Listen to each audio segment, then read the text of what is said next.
Hello friends, welcome to civil services Gurukul. आज के lecture में हम डिस्कस करने वाले हैं इंडेंचर्ड लेबर सिस्टम। अभी हमारे प्राइम मिनिस्टर कैरिबियन कंट्रीज को विजिट करके आगे ब्रिक्स की समिट में जो है उन्होंने अपनी अटेंडेंस लगाई है।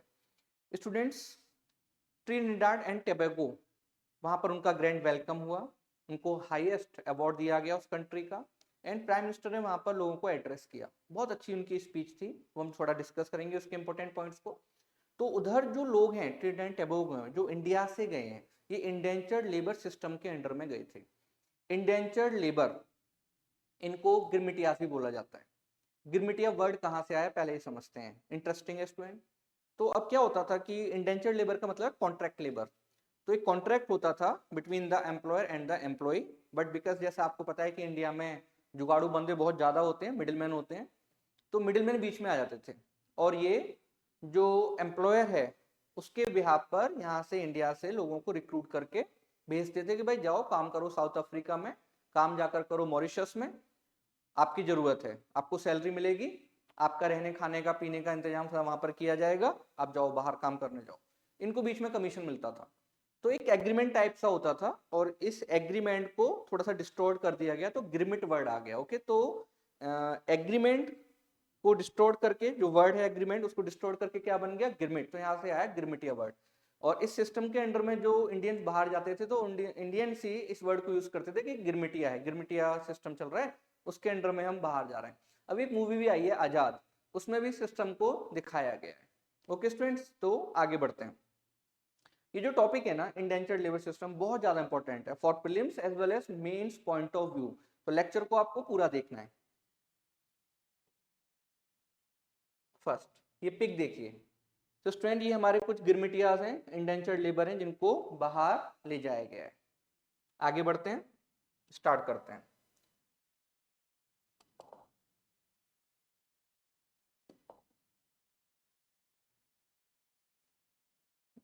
जब 19th सेंचुरी स्टार्ट होती है, मतलब 1800 के बाद वाली जो सेंचुरी आती है, तो इसमें ब्रिटेन में एक कॉन्सेप्ट बहुत ज्यादा फेमस हो रहा है। इस कॉन्सेप्ट का नाम है यूटिलिटेरियनिज्म। यूटिलिटेरियनिज्म कहता है maximum happiness for the maximum number of people. That means एक तरफ 100 हैं लोग और दूसरी तरफ 10 बंदे हैं। आपके पास दो ऑप्शन हैं, ए एंड बी। अगर आप ए ऑप्शन को पिक करते हैं देन 100 लोगों का भला होगा, और अगर आप बी ऑप्शन को पिक करते हैं देन 10 लोगों का भला होगा। ये कॉन्सेप्ट कहता है यूटिलिटेरियनिज्म कि आपको ए ऑप्शन पिक करना चाहिए, ज्यादा से ज्यादा लोगों का भला करना चाहिए। तो ये कॉन्सेप्ट बड़ा फेमस हो रहा था। जब ये कॉन्सेप्ट बड़ा फेमस हो रहा है तो इसके अंडर में क्या हो रहा है, यूरोप में बहुत सारे चेंजेस आ रहे हैं। तो वन ऑफ द चेंज ये था कि जो स्लेव सिस्टम है उसको अबोलिश किया गया। तो ब्रिटेन से स्लेव सिस्टम, स्लेवरी को अबोलिश कर दिया गया 1833। इससे पहले भी कुछ काम हो रहे थे, बट 1833 1833 में ब्रिटेन से स्लेव सिस्टम अबोलिश हो जाता है। अब आप स्लेव तो बना नहीं सकते, पहले तो आप स्लेव बना कर ले जाते थे इंडियंस को, बट अब आप ये स्लेव नहीं कर सकते, स्लेव नहीं बना सकते। तो फिर एक न्यू सिस्टम लाया गया और इस सिस्टम का नाम है indentured labour system. Same time पर 1833 में इंडिया में भी चार्टर एक्ट आया था, और इस टाइम पर हमारे जो गवर्नर जनरल हैं, जो गवर्नर ऑफ बंगाल होते थे, उनको बोला गया था गवर्नर जनरल ऑफ इंडिया, और ये थे लॉर्ड विलियम बेंटिक। तो लॉर्ड विलियम बेंटिक को भी ऑर्डर दिया गया था कि इंडिया से स्लेव सिस्टम को बैन करिए या अबोलिश कर दीजिए, खत्म कर दीजिए। देन स्टूडेंट, विलियम बेंटिक ने इसके लिए वर्क किया, बट उनके कुछ हेल्थ इश्यूज थे तो वो वापस चले गए थे। उसके बाद 1843, आपको याद रखना है 1843 में 1843 में इंडिया से स्लेव सिस्टम को अबोलिश किया गया। ओके, आगे बढ़ते हैं। तो अब एक तरफ स्लेव सिस्टम जो है वो अबोलिश हो चुका है, तो अब जो है आप कैसे काम कराएंगे लोगों से? भाई वर्कर्स की जरूरत है। कहाँ पर वर्कर्स की जरूरत है? तो आपको जरूरत है शुगर केन के जो प्लांटेशन हैं, वहां पर आपको वर्कर्स की जरूरत है, जो शुगर केन के फील्ड हैं। फिर आपको जरूरत है, रोड कंस्ट्रक्शन का काम चल रहा है बहुत सारी ब्रिटेन की कॉलोनीज में, जैसे फिजी हो गया, मॉरिशस हो गया, पोर्ट डेवलपमेंट का काम चल रहा है, तो वर्कर्स की जरूरत थी। और इंडियन जो होते बड़े मेहनती हैं, पैसा भी कम ले लेते हैं, तो भाई इनकी जो जरूरत हर जगह थी। तो अब कैसे ले जाएं? तो भी नया सिस्टम आया था, इंडेंचर्ड कॉन्ट्रैक्ट। इसमें क्या होता था, कोई भी एक एजेंट होगा जो एम्प्लॉयर के बिहाफ पर काम कर रहा है, और वो एजेंट हमारे लोगों से बात करेगा और उनको बोलेगा कि भाई आपको बाहर जाकर काम करना है। अब उनको बताया जाएगा कि आपकी सैलरी कितनी होगी और आपको कितने ईयर्स के लिए, एक टाइम फ्रेम होगा कि भाई आपको इतने सालों के लिए, जैसे ये होता था 5 ईयर से लेकर 10 ईयर, तो भाई आपको 5 ईयर के लिए 10 ईयर के लिए बाहर जाना है और वहां जाकर आपको ये काम करना है, ठीक है। तो अब सैलरी बता दी गई, उनको ये भी बता दिया गया रहने का, खाने पीने का जो है वो भी हम जो है पूरा इंतजाम कर देंगे। तो इंडियंस जो थे, दो तीन चीजें थी। फर्स्ट, इंडिया में इंडस्ट्रियलाइजेशन हुआ नहीं था, बिकॉज हमारी जो कैपिटल है उसको लूट कर कौन ले जा रहा था, ब्रिटेन। तो इंडिया में जब कैपिटल फॉर्मेशन नहीं हुआ तो इंडस्ट्रियलाइजेशन हुआ नहीं है। दैट्स वाई इंडिया में ब्रिटिशर्स के पीरियड में हम कौन सा वर्ड यूज करते हैं, डी इंडस्ट्रियलाइजेशन। तो अब इंडस्ट्रियलाइजेशन नहीं हुआ। दूसरा इशू क्या था, जो हमारी हैंडीक्राफ्ट इंडस्ट्री थी वो बर्बाद हो चुकी थी, ब्रिटेन ने उसको भी बर्बाद कर दिया है। तो बहुत सारे जो हमारे आर्टिसंस थे जो टाउन्स में, अर्बन एरियाज में काम करते थे, वो अर्बन एरिया से कहाँ माइग्रेट करते हैं, विलेजेस। विलेजेस में जो लैंड है वो तो लिमिटेड है, तो लैंड होल्डिंग्स कम होती जा रही थी, तो बहुत ज्यादा बर्डन था एग्रीकल्चर पर, तो हर बंदा उसमें काम नहीं ढूंढ सकता था। तो दैट्स वाई अब जो है काम तो चाहिए हर बंदे को, तो इसलिए कुछ लोग रेडी हो जाते थे कि ओके हम बाहर जाने के लिए रेडी हैं और आप हमारी सैलरी बता दो, तो ये कॉन्ट्रैक्ट हो जाता था। कॉन्ट्रैक्ट कैसे होता था, मजिस्ट्रेट के सामने या किसी ऑफिसर के सामने इनको लाया जाता था। फिर मजिस्ट्रेट पूछेगा कि देखो जो भी बंदा है ए, उसको बोल देते हैं ए, आप इतने सालों के लिए बाहर जाने के लिए रेडी हैं, वो कहेगा यस। फिर उसको पूछा जाएगा आपकी सैलरी इतनी फिक्स की गई है, तो बोलेगा यस। फिर बोला जाएगा कि आपको रहने के लिए भी जो है ये अरेंजमेंट करेंगे वहां पर, तो बोल देगा ओके ठीक है अच्छा है। तो इस टाइप से ये एग्रीमेंट हो जाता था और ये मजिस्ट्रेट के सामने, किसी ऑफिसर के सामने भी उनको यस बोलना होता था। बट स्टूडेंट, कुछ लोग तो अपनी मर्जी से जाते थे, बट कुछ लोगों को फोर्सफुली भी भेजा गया था, ये भी सच्चाई है। अभी एक मूवी आई है आजाद, तो उस आजाद मूवी में भी सिस्टम को दिखाया गया है, ओके। तो फोर्सफुली भी भेजा गया है, बिकॉज वर्कर्स की तो जरूरत थी। और जो वर्कर्स हैं स्टूडेंट, इंडिया से अच्छे वर्कर्स में भी आपको नहीं मिलेंगे, क्योंकि वो बहुत मेहनती हैं और साथ में वेजेस भी कम ले लेंगे। तो ये इश्यूज थे, तो इसलिए आप देखेंगे इंडेंचर्ड लेबर सिस्टम स्टार्ट हुआ, क्योंकि वर्कर्स की जरूरत है। बहुत सारी कॉलोनीज हैं ब्रिटेन की, मॉरिशस में काम करना था, फिजी में काम करना था, कैरिबियन कंट्रीज में इनको ले जाना था। तो इंडिया से, चाइना से, इस टाइप से वर्कर्स को ले जाया गया काम करने के लिए, और उनको क्या बोला गया, गिरमिटिया, बिकॉज एक एग्रीमेंट होता था। तो मे भी इतना आपको क्लियर होगा, ओके। आगे बढ़ते हैं। यस, इस डॉक्यूमेंट को देखिए स्टूडेंट, तो ये कॉन्ट्रैक्ट का डॉक्यूमेंट है और ये ट्रिनिडाड एंड टोबैगो का ही है, ओके। तो किस टाइप से वहां पर हमारे जो वर्कर्स उनको ले जाया गया, तो इस टाइप से कॉन्ट्रैक्ट होगा, उसमें सारी चीजें लिखी होंगी और उसको बोला जाएगा जो भी वर्कर बाहर जाना चाह रहा है, जो भी बंदा बाहर जाना चाह रहा है, कि भाई इसको आप एक बार रीड कर लो। अब आपको पता है लिटरेसी रेट कितनी कम थी, तो मे भी उसको समझ में नहीं आएगा, तो उसको गलत चीजें भी बताई जाती थी, ओके। तो ये सारी चीजें चलती थी। आगे बढ़ते हैं, कौन कौन से इंपॉर्टेंट डेस्टिनेशंस थे। तो स्टूडेंट, एक है मॉरिशस, उसके बाद है कैरिबियन कंट्रीज, जिसमें आप देखेंगे ट्रिनिडाड टोबैगो, ब्रिटिश ब्रिटिश जो है गुआना एंड सूरीनाम। उसके बाद हम देखते हैं Fiji, south Africa, Malaya and Burma. Malaya जिसको आज के डेट में मलेशिया बोला जा रहा है, एंड बर्मा म्यांमार। उसके अलावा भी बहुत सारे कंट्रीज हैं, बट मैं आपको की डेस्टिनेशंस बता रहा हूं, इधर जो है हमारे लोगों को ले जाया गया।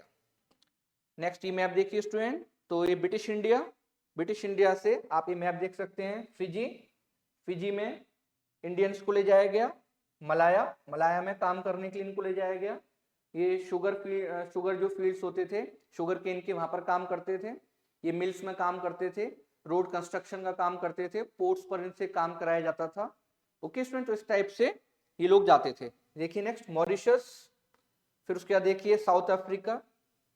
जब महात्मा गांधी साउथ अफ्रीका में जाते हैं, वो उनको केस लड़ना था दादा भाई अब्दुल्ला का, तो उधर जो है पहले से कौन रहते हैं, इंडेंचर्ड लेबर हमारी रहती है, और उसकी कंडीशन अच्छी नहीं है, उसको बहुत इंफीरियर वहां माना जाता है। तो महात्मा गांधी की जो लड़ाई थी साउथ अफ्रीका में, वो इन लोगों के लिए थी।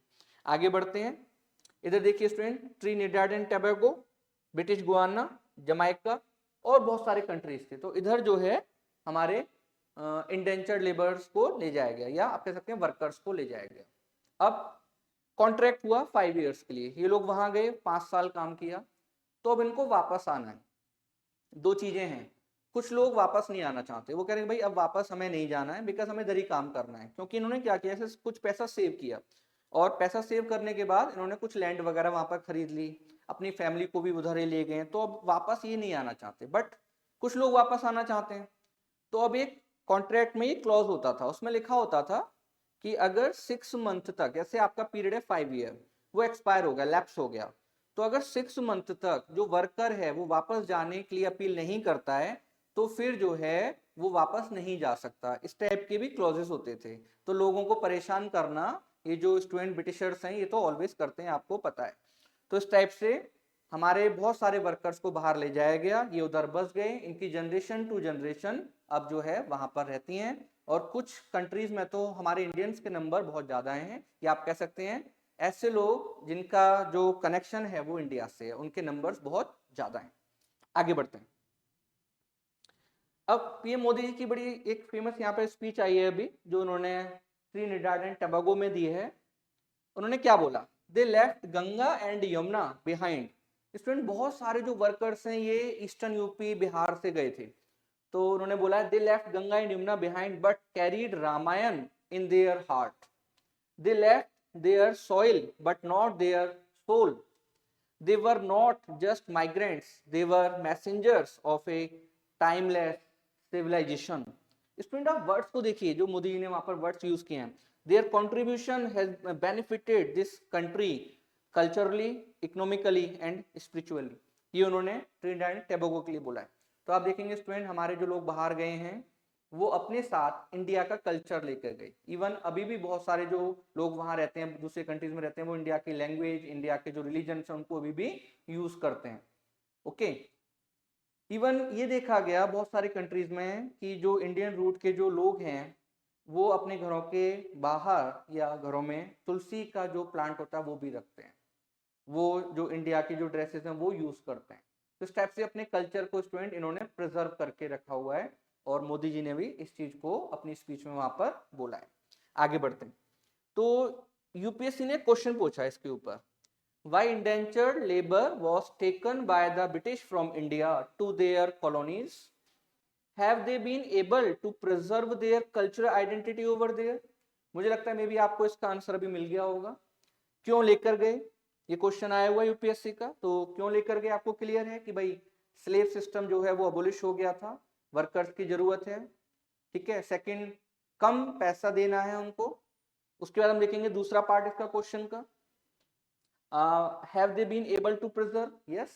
तो अभी हमने उसको डिस्कस किया कि बहुत हद तक एक आप देख सकते हैं कि उन्होंने अपने कल्चर को प्रिजर्व करके रखा हुआ है। मोदी जी ने इस बात को बोला है। तो ये क्वेश्चन यूपीएससी ने पूछ लिया। अब बात करते हैं कि इंडिया से सिस्टम खत्म कैसे हुआ, क्योंकि एक टाइम था जब इसमें बहुत ज्यादा जो हमारे इंडियन हैं वर्कर्स हैं उनको एक्सप्लॉइट किया गया। महात्मा गांधी धीरे धीरे सिस्टम को बहुत अच्छे समझ चुके थे, और वो ये समझ चुके थे कि जितना इससे बेनिफिट हो रहा है उससे ज्यादा नुकसान हो रहा है।